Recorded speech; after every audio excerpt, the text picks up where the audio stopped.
I believe that many of us were shown these documents over the years so that later we would talk about it. I mean, how can you keep the existence of extraterrestrials, if they were real, a secret? And how could anyone keep quiet knowing that they had seen documentation, official government documents labeled top secret, that expressed that these extraterrestrials were real and had visited this earth? I wanted to know just how true all of this was, and I began a program of research to find out if extraterrestrials were real. What I discovered was amazing. What I discovered, ladies and gentlemen, is that there has been a plan in existence to create an artificial extraterrestrial threat to this earth in order to create a one-world totalitarian socialist government.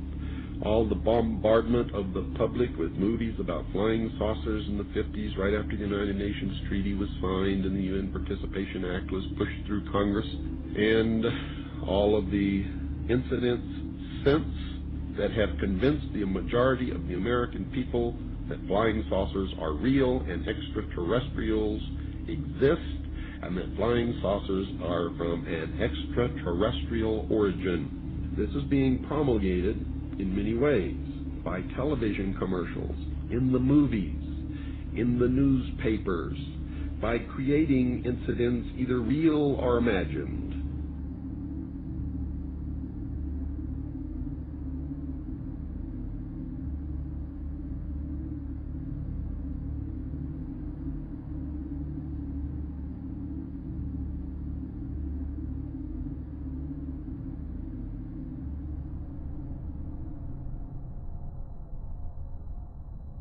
I mean, how can a nuts and bolts spacecraft, you know, two objects that are supposed to be made of metallic steel, fly into each other at thousands of kilometers an hour, become one object and then fly off in another direction?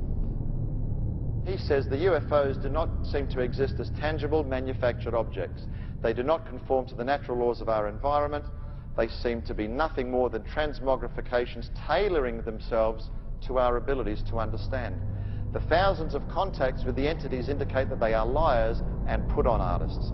The UFO manifestations seem to be, by and large, merely minor variations of the old-age demonological phenomenon.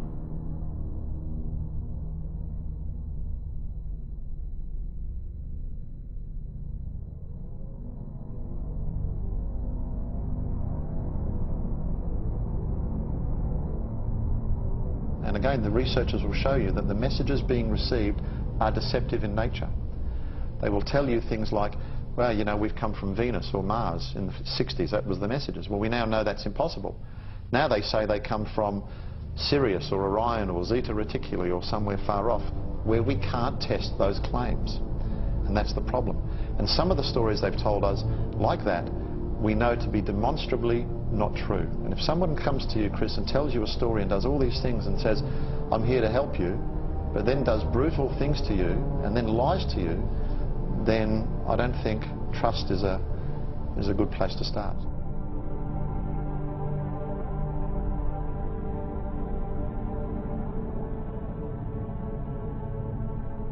There is no evidence, I wish to emphasize, that these life forms from elsewhere are hostile towards us.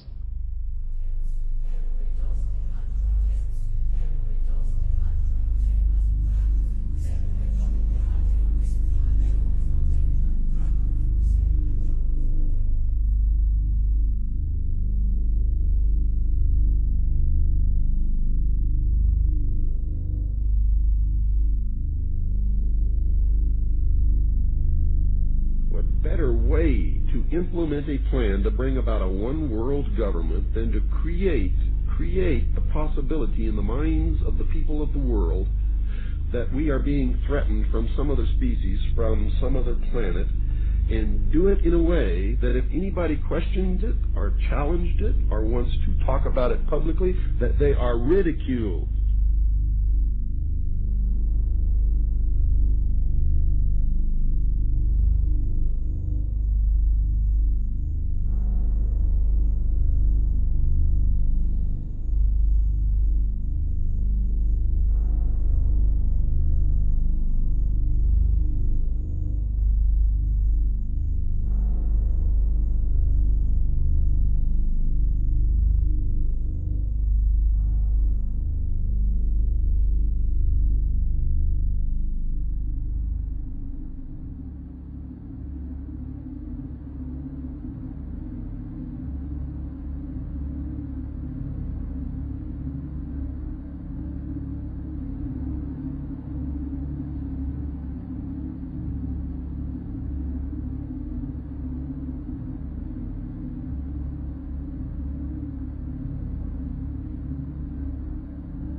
my mind balked at the idea of believing that maybe all of my friends and all the bloods, innocent blood spilled by all my friends, and they had died at the hands, and the altar of corporate greed by a bunch of occultists.